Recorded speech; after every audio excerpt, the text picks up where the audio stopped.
What is up, everyone, and welcome to the Optimus Fantasy Football Show. I'm Nate Polvogt, your host, joined by my co-host, the one and only Miss Kacey Kasem. Hey. Hello. How are you today, Kacey?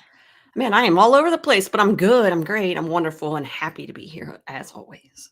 Well, it's Thursday. We've got football tonight, which is always awesome. We're heading into week 8 of the NFL season, and I think unless you have been living in a cave for the first 7 weeks, you know this is the Byepocalypse. It's brutal this week. Absolutely brutal.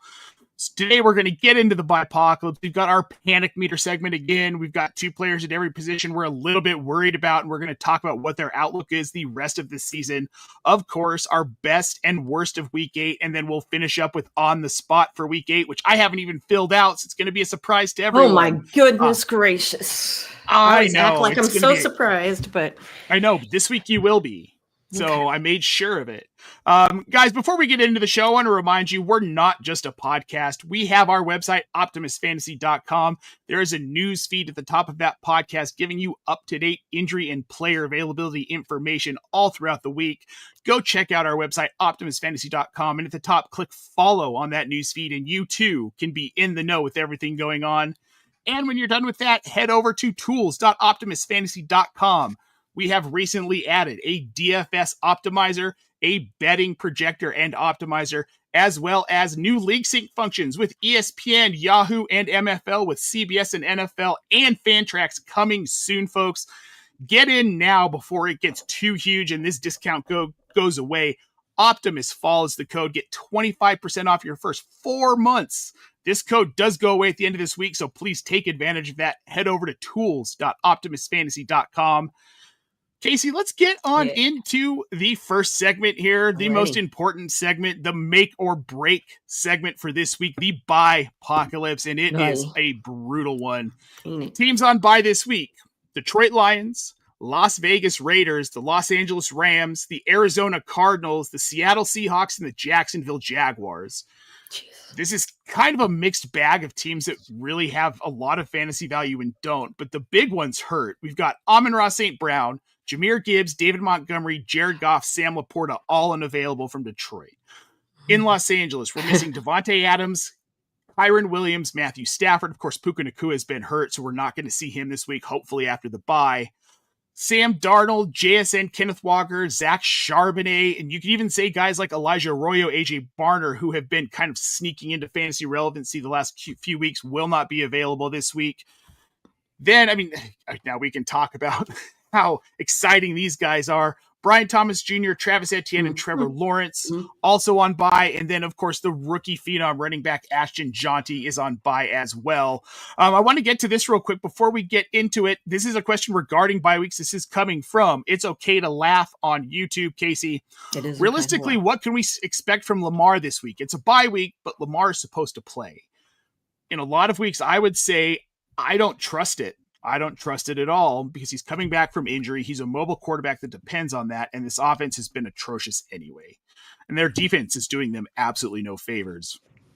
I can see going with the streaming option at quarterback over Lamar.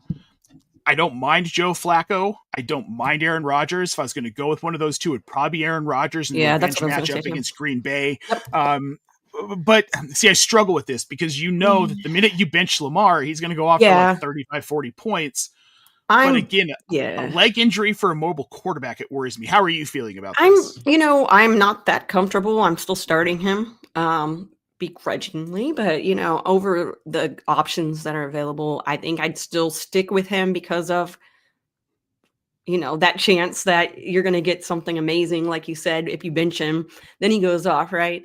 I mean, if you want to stream, I'm not going to fault you for that at all. I personally would go and just, I have to keep my expectations a little limited, Yeah, and I think that's the thing. If you cap your expectations with Lamar, you really don't have a better option, fine. I'd be okay with Rodgers. I don't think I'd start Flacco, though. I don't think I'd start Flacco over Lamar. It's not a terrible matchup. They're against the Jets. But I do feel like they might get up early, and this could be a Chase Brown volume game. And obviously, Chase Brown doesn't score touchdowns. But all right, another one here from It's Okay to Laugh. Kacey, I want to throw this out. With Dalton Kincaid, would you stream this weekend instead of playing Dalton Kincaid? I mean, he's been so boomer bust. Yeah. I don't know that I fully trust him, but the options, I mean, Evan Ingram. I'm not going anybody over Kincaid, especially with this matchup this week. I think, I think this is going to be one of the, I know he has been hit or miss and everything, but, and the fact that but that's just Dalton Kincaid in a nutshell right now. I still, Yep. I'm still starting him over the available options right now on the waiver wire. And I do want to point this out here. Mr. Lou Brunson, our partner in crime over here at Optimus Fantasy. Fun fact, his projections model builds in return to play protocols that discount expectations coming off an injury, even taking into account the type of injury like this. Guys, that is data that is going to be available on the tools.optimusfantasy.com site soon. We're working on getting it deployed, so go make sure you check that out. It will be part of our premium package. So now I want to toss this out here too real quick, then we're going to get into the rest of this Byepocalypse. We've got Arturo Flores. He wants to know, Kacey, should he trade Rome Odunze for Drake London? There, in no world would I do that. Would you? I don't think I would do that either. No. Rome Odunze has top 10 potential the rest of the season. Caleb Williams had one bad game. I think Michael Penix, we've seen Michael Penix's ceiling. Yeah. And it's got If you're going to trade, I would try to make a deal where I get a little, If you're going to move Odunze, I'm going to need a lot more off of a wide receiver. I don't know. I just wouldn't trade. I wouldn't trade Odunze at all right now. Not in redraft. Nope. All right, Kacey. So with this Byepocalypse here, we just went through all the players who were out. I want to go through some pivots this week because you're missing two big quarterbacks. These are guys who have been top 10, Jared Goff, and you're going to be missing Matthew Stafford. Obviously, we don't really care that much about Kyler Murray, Jacoby Brissett, not somebody who've been starting. Trevor Lawrence is out, which, I mean, if you're in a 2 QB league, you're still starting him because of where you drafted him. You're probably not teaming with other options. You're not benching him. And to be fair to Trevor Lawrence here, he's been better as of late. Right now, he's QB 12 on the season. So he's startable. But I think most weeks he's startable. So you're without him. Really looking at the wire and players that are readily available, Justin Fields, Tyrod Taylor was going to start. Tyrod Taylor is no longer going to start. He's out. We assume it's going to be Justin Fields. I have no problem starting him against Cincinnati. Cincinnati's defense is atrocious. I really look. I don't think he's a QB2 or QB1 this week, but I think he has QB2 potential against Cincinnati. Yeah, and you get the rushing upside, which doesn't really help too much if he doesn't have the passing chops, but in 2 quarterback leagues, I'm definitely starting him if I have no other options. He's a guy that if I'm in a 1 quarterback league, I'm not even probably rostering, but he's going to have those games. This is one of them. Aaron Rodgers had 4 touchdowns against the Bengals, so yeah. Well, and to be fair, they are a bottom 10 team in fantasy points allowed to quarterbacks. Yeah. So they're 8th right now. They're giving up an average of 19.9 half PPR points per game to quarterbacks. Not that half PPR matters to quarterbacks, but you get the point here. He's startable this week as a pivot. Aaron Rodgers is another one. He's like right around 50% rostered in most platforms. He may be available in your league, and if he is, he's my favorite pivot this week, Kacey. And we did discuss this just a little bit a second ago. But the revenge game against Green Bay, and to be fair, he's been playing really well. He has, and I went and checked to see if he was available in any of my leagues that I need a quarterback. Unfortunately, he wasn't, but I see the roster percentage. He is out there, just not in any of my leagues, sadly. Yeah. Well, you can say, sure. He beat up on Cincinnati last week, but Green Bay, there's motivation here. Right. Aaron Rodgers is one of those emotional dudes. He's probably going to take out all of his frustrations on this Green Bay team this weekend. Then the last one, I'm 50-50 on this. Marcus Mariota, he's widely available. Jaden Daniels is out. They're playing Kansas City. This game could get ugly really fast on the Washington side. I mean, they could be down by 3 touchdowns at the end of the first quarter, the way Kansas City has been playing and the way they've been playing.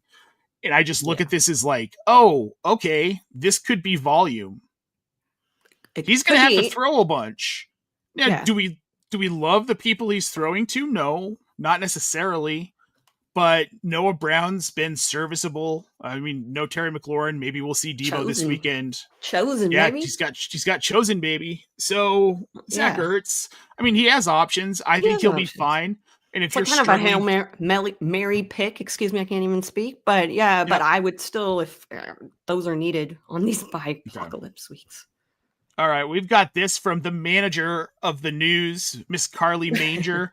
Carly Manger. I'm sorry, Carly, I mispronounced that like an ass. Tyrod hasn't been ruled out yet. The knee injury that Tyrod Taylor is day-to-day with something he's been dealing with. Head coach Aaron Glenn did not seem concerned about it at all. So if Justin Fields ends up starting, he's a good pivot. Don't pivot to Tyrod Taylor, please, whatever you do, unless you're do that. If you're tanking, unless you're out. I have a dynasty league, our trade addicts league. I'm going to have to go find Tyrod Taylor somewhere because Justin Fields is my only startable quarterback. Sure, somebody has me. Yep. All right, let's move on to some running backs here. Sean Tucker, dart throw, right? Yeah. If he scores a touchdown, cool.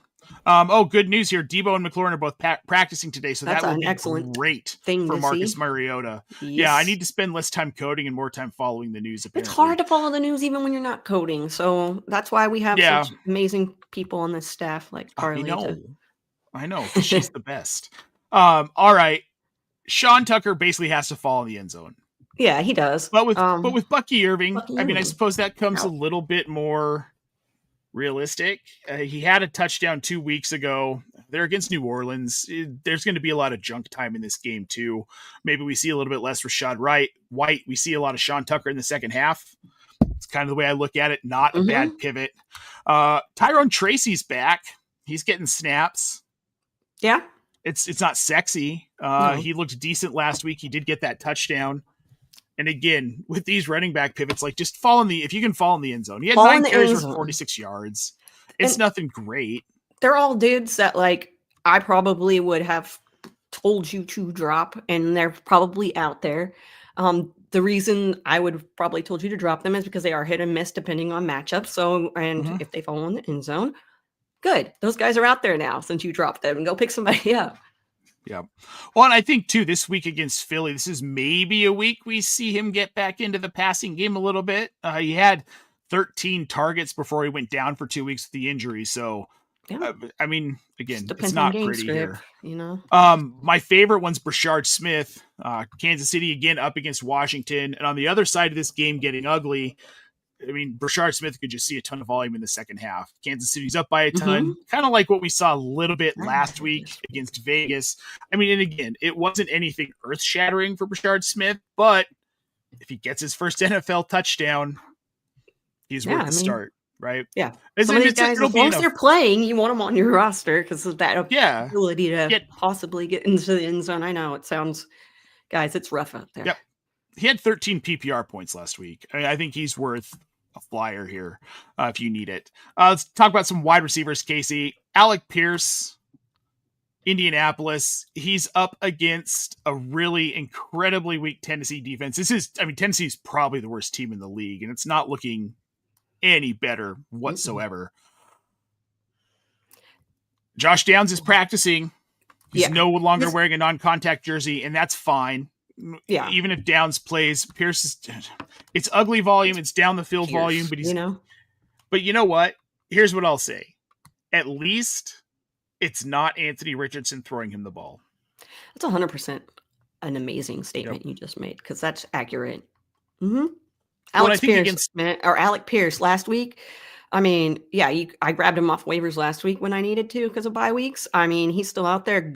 He's somebody that you can depend on to get you a handful of points at least. He's sub 30% rostered. You can almost guarantee he's going to get double digits this week against Tennessee. It just feels like fate in this match. 10 targets last week. I mean, let's just go. Yeah. Next one, Tyquan Thornton. This is a lot like how I feel about Brashard Smith. He doesn't see a ton of volume, but he is their deep threat guy. This is a dart throw. You're hoping that he gets a couple of deep targets in this game. You're hoping that they kind of exploit the New Orleans defense, which shouldn't be hard. The Washington defense, which shouldn't be too hard. Yeah, couple long catches. Maybe he gets a touchdown. He gets you above double-digit points as a dart throw this week, given the situation. I don't have a problem with Tyquan Thornton. I don't either. 39-yard gain off one catch last week. Like, yeah, I'm gonna cross my fingers that happens again. If you're staring down the barrel of 0 points versus getting at least like 5 to 7, he's worth a play here. Every point, sometimes you're just clawing and scratching to get those points. Yep. The last wide receiver we're going to talk about here, Demario Douglas over in New England. Again, not pretty. You need him to score a touchdown for him to be even remotely fantasy relevant. But he's seeing right around 3 to 4 targets a game the last 3 weeks. 3, 4, and 3, 2, 3, 3 for catches. He's got around 100 yards. He's got a touchdown. So with this matchup this week, I mean, they're playing Cleveland. You can't really run the ball against Cleveland. So I'd be fine throwing him out. Flyer is a flex. Another one where you're going to get a handful of points and you're going to be happy. Yep. Now, at tight end, Taysom Hill's the first one I've got on here. And look, I have no reason to believe that Taysom Hill is going to do anything exceptional at all whatsoever. But he's Taysom Hill. And if you're in a bind, he basically plays 4 positions, running back, wide receiver, quarterback, and tight end. You can flex him out as a tight end. If he gets in the end zone once, great. He can. Taysom Hill can get in the end zone twice in a junk game like this. Yep. I like Taysom Hill this week a little more than I think most do. So Gunnar Helm, Tennessee, they're at Indianapolis. This is just very simply, he's Chigakonkwo's nemesis. I don't understand why they're targeting him a lot more than Chig, which isn't a ton.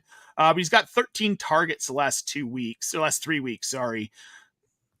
He's a high single digits fantasy floor. I think he could be 6, 7, 8 this week. They're going to be throwing the ball a lot in this matchup. So as a pivot, I think he's fine. Darnell Washington, Pittsburgh is the last one I want to talk about. Kacey, this dude is huge, and Aaron Rodgers really likes him. Apparently, he's not seeing a ton of targets. He's seen 13 targets the last 2 weeks. He's got 9 catches on those targets. He's got a touchdown. But the thing is he's consistently seeing 3 to 5 targets over the last 3 weeks. This seems like an offense that's going to use him. He's big, and in the red zone, it looks like Aaron Rodgers likes to target him on some of those short throws because he can bowl his way into the end zone or just bowl over people to get extra yardage. Big frame, easy to target. And they're taking it on a team, gives up points to tight ends. So not a bad little pivot. Yeah, I know there's like 1,000 tight ends. This just doesn't feel like a Johnny week. This feels like a Darnell Washington week. Yeah, maybe it could be a Johnny week too. Who knows? It's an Aaron It might Rodgers be a week offense. where they all get like 3 points, and then we're like, better than that. Yeah, right. Yep. I want to toss this one out here before we move on to the next segment. Sora doesn't know. I'm struggling. Gotta flex Gadsden this week. Injuries plus bye. No, that's not a struggle. That's beautiful. I love that. I'm totally about that. That he's to the moon. Let's go. He's going up. Well, man. Here's the thing. Arondé Gadsden's volume was phenomenal, and nothing's changed. And they've been trying to work him into this offense. And the other 2 tight ends in this offense are gone. They didn't exist last week, and not because they were hurt, but it's because Gadsden does everything they need him to do. Like Lou says here in the chat, that's falling upwards. That's fantastic. Sora, congratulations on the win this week. Congratulations on that. That's a nice little... Yeah, it is nice, isn't it? All right, Kacey, before we move on to the next segment, I want to just remind everyone, you see the little note here at the bottom of the screen, we've got a Discord server. So if you are listening to the audio version of this show, watching the replay on YouTube, Twitch, Facebook, whatever your platform is, head over to Discord. The link is in the show description, guys. We have got everything over there. Waiver wire, start sit, dynasty, NFL bets, DFS advice, and just in general, super great conversation. Again, the link is in the show description. And if you like our buddy Lou here in the chat, he is there all of the time. All of the time. He loves Discord. We all love Discord. We love to answer your questions. That's why we do this. That's why we do this. Yeah. All right. We're going to move on to the panic meter this week, Kacey. We've got a few players at every position. Think we need to have a little discussion about. We're going to start at quarterback. And we're going to start with Justin Fields. Right now, QB 21. The team wants to bench him for Tyrod Taylor. Is there any hope in Justin Fields salvaging this season in New York? Or, I mean, is it pretty much over for him from a fantasy perspective? Think he may be able to like get you some games as the season progresses. I'm not rostering him in 1 quarterback leagues. 2 quarterback leagues, I'm keeping him on my roster. I'm starting him still, but yeah, the panic is there to a point where I'm not going to start him or keep him on my roster in 1 quarterback. Yeah, I'm moving off of him at this point. We've seen what we've seen. He keeps ending up in these bad systems on these bad teams with bad front offices and bad culture. I think he's just kind of been ruined. Poor guy. It sucks. It sucks. But yeah, I'm done with Justin Fields. CJ Stroud's the next one. He's QB 18 right now.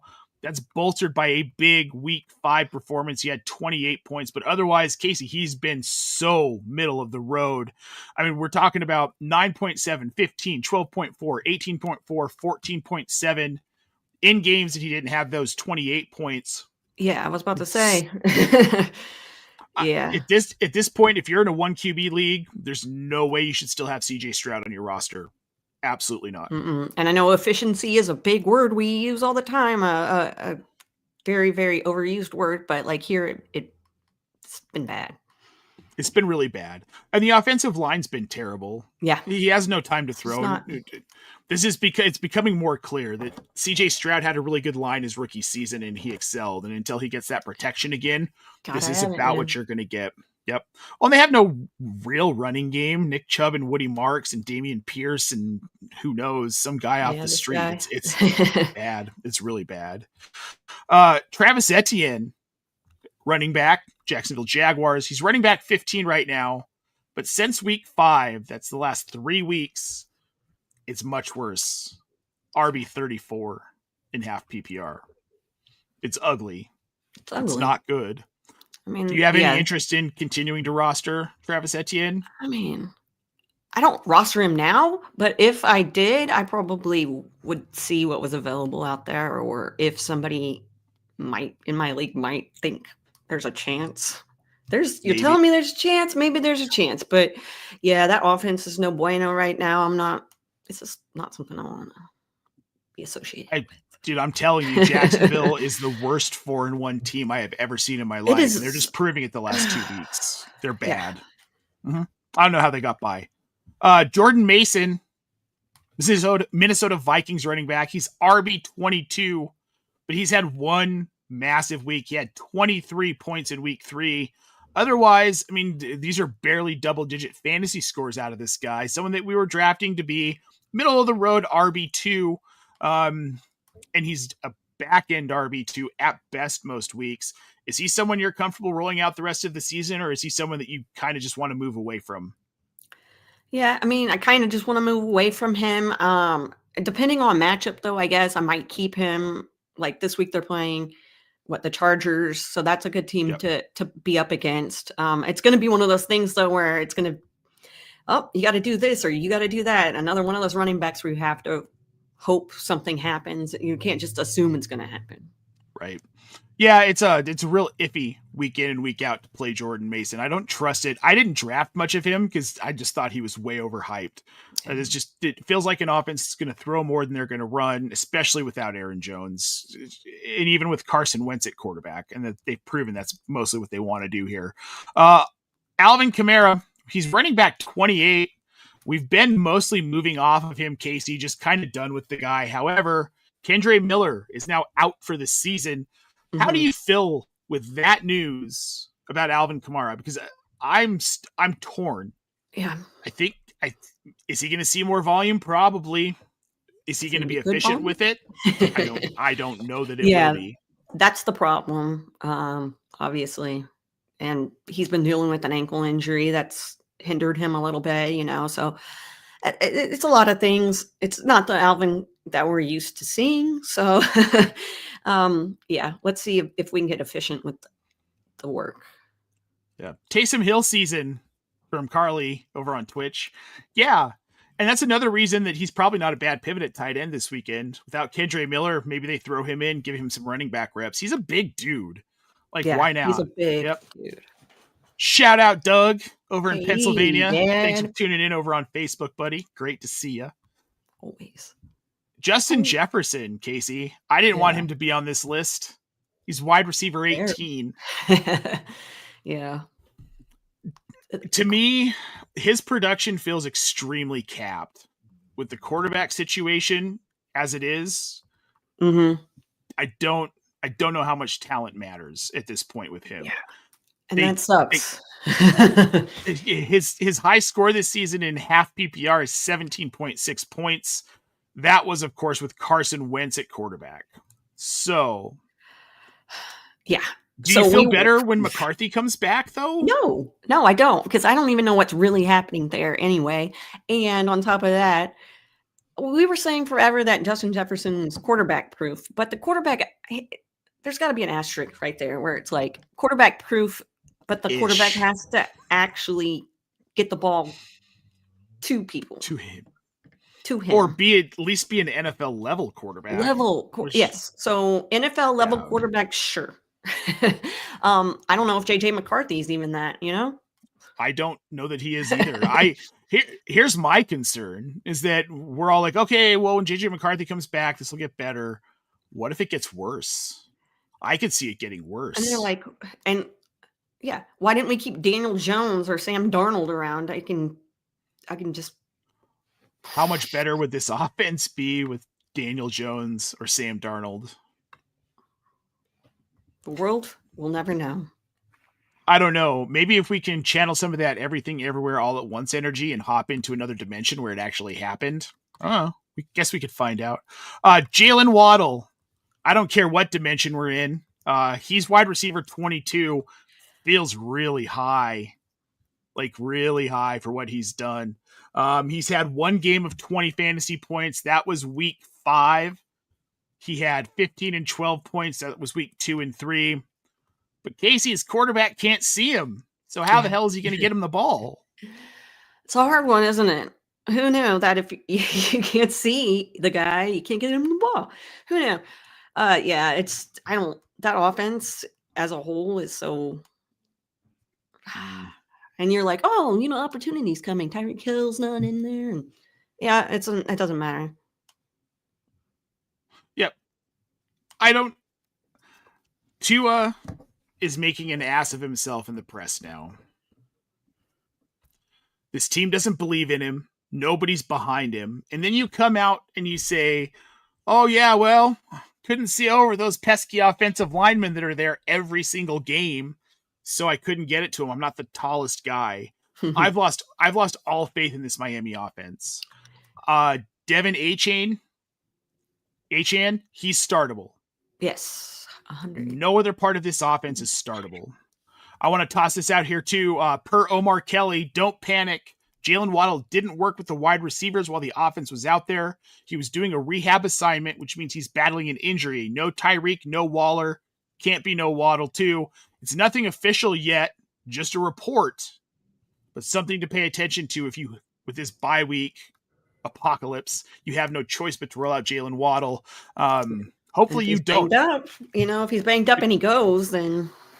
And this is pretty standard. This is pretty standard Jalen Waddle fare, being banged up, right? He's a wide receiver too in that offense. He should not be the wide receiver 1, and he needs somebody ahead of him. And they don't have anything close to that. Yeah, I'm off Jalen Waddle rest of season. This is only going to get worse. Wide receiver 22, we might look back and be like, man, that was really good. Yeah. He was looking good at that point. It just got infinitely worse. We're going to talk about some tight ends. Kyle Pitts, we've been waiting for this forever. Like, please, come on, buddy. Do something. Tight end 16. The quarterback situation isn't getting any better there. I mean, rest of season here, I don't want anything to do with Kyle Pitts. I don't really. He's been consistently tight end 14 to 16 all season.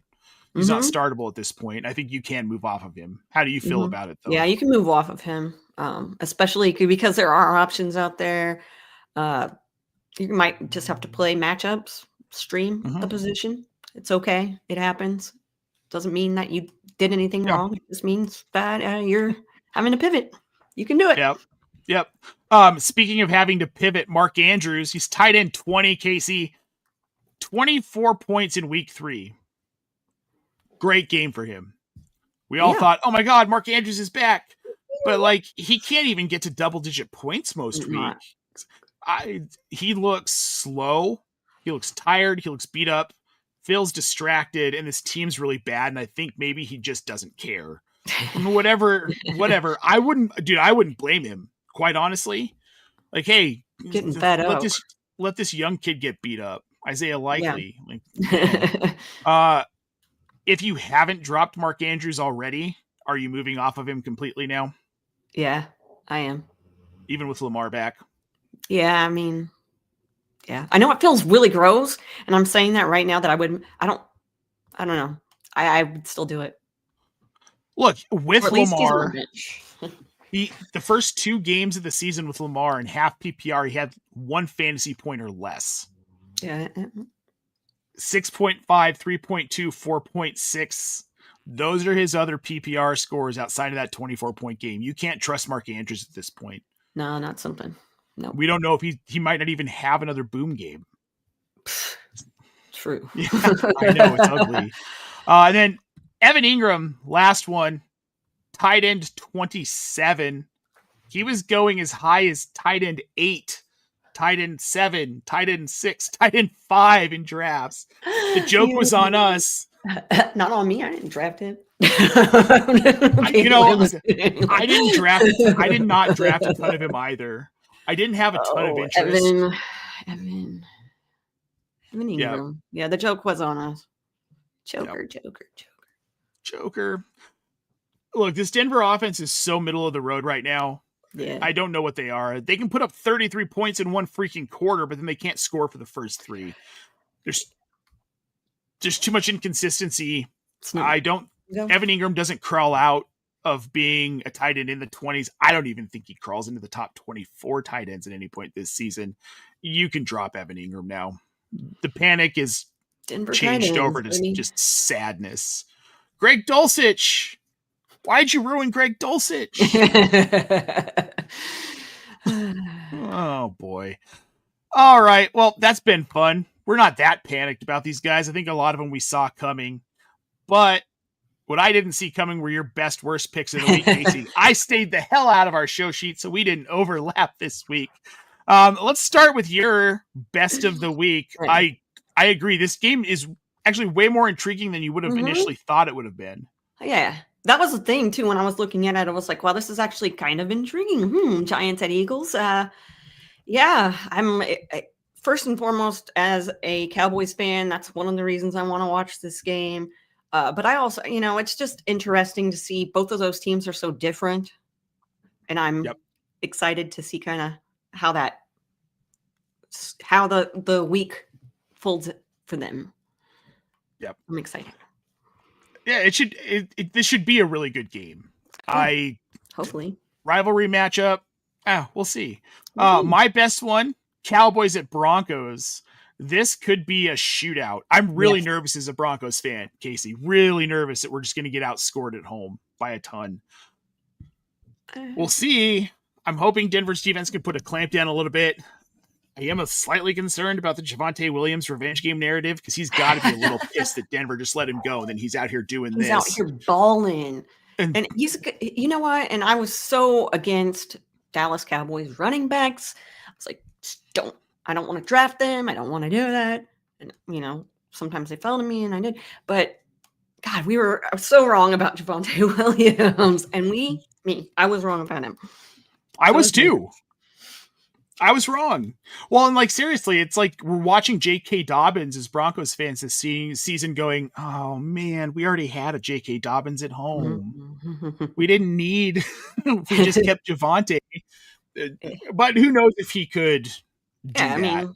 Just depends on where you are. In Denver. I don't know. The scenery and a new coaching staff and all that jazz. So. Yep.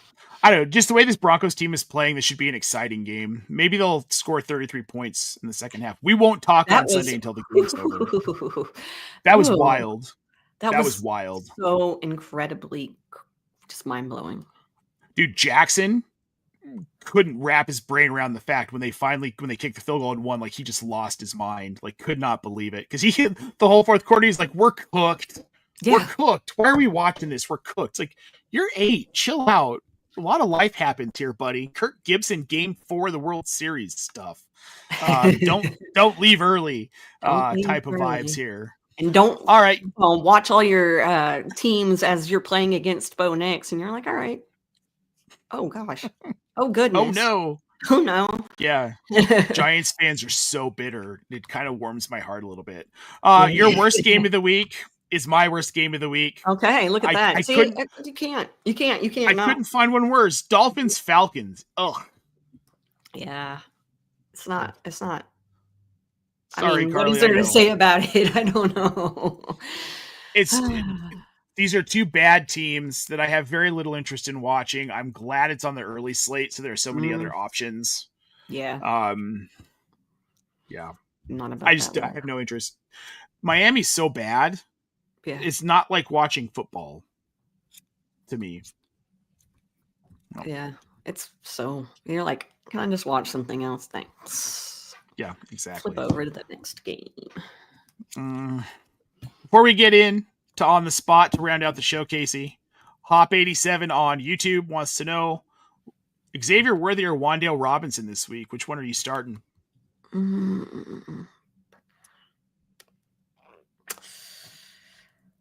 Probably Worthy.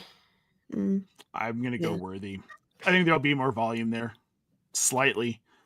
Wan'Dale saw a bunch of targets last week, but Dart just couldn't connect with them. So for that reason, I am out on Wan'Dale this week. It's very close.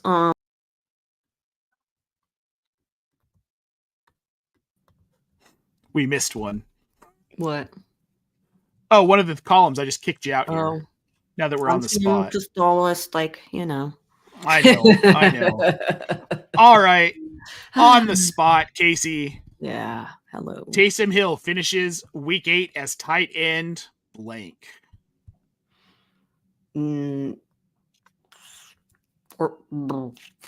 16. I'm going tight end 8. Okay. Which is tight end 8. We'll see. We'll see.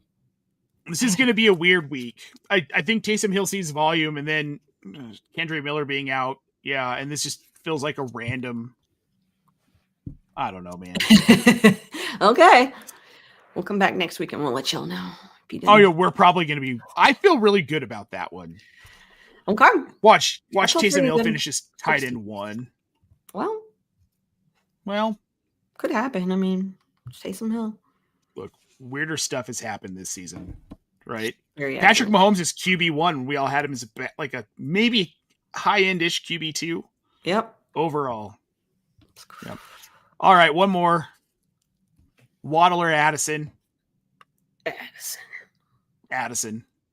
In spades. I have no desire to go anywhere near Jalen Waddle this week or any week going forward. Well, everyone, I want to thank you so much for tuning in and spending part of your Thursday with us as we get ready for Thursday Night Football. Make sure you check out that Minnesota at Los Angeles Chargers game tonight. I still want to call him San Diego, Kacey. I know. Every year. It's just he's never going to grow out of it, and that's okay. No. Well, I grew up with him being the San Diego Chargers most of my damn life. Yeah. I'm old enough to remember Dan Fouts. Hey. All right, folks. Well, we're going to get out of here. Make sure you get those starters out of your flex slots tonight before the Thursday night game. Just got to remind you, get out there, win your week. If you've got questions, make sure you head on over to our Discord channel and make sure to check out the tools with all those new fun features. And there's going to be tons more coming. I can't wait for you all to see them. For Kacey Kasem, I am Nate Polvogt, folks. Have a great rest of your week, and we'll see you next Thursday.